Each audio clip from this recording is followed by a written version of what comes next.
Bunso, Santi.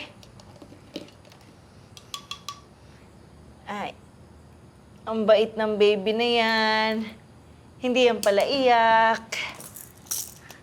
Wala yang imik. Oh. Kuya MJ.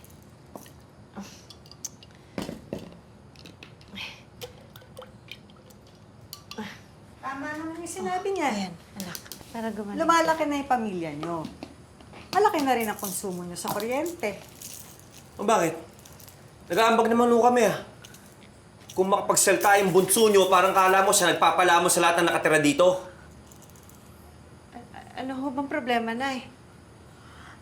Yung kapatid mo, humihingi lang naman ng pandagdag sa pambayad ng kuryente. Ang dami na sinabi ng asawa mo. Kulang daw sa kita niya. Gabi-gabi naman may pambili ng alak. Sumusobra na kayo, Randy, sige na. Ako na bahala. Sige na. Lumabas ka na muna. Sige na.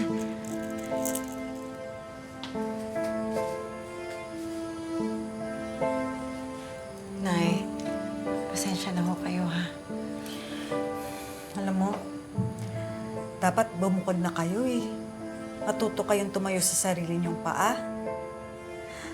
O mas maganda, hiwalayan mo yung lalaking yun.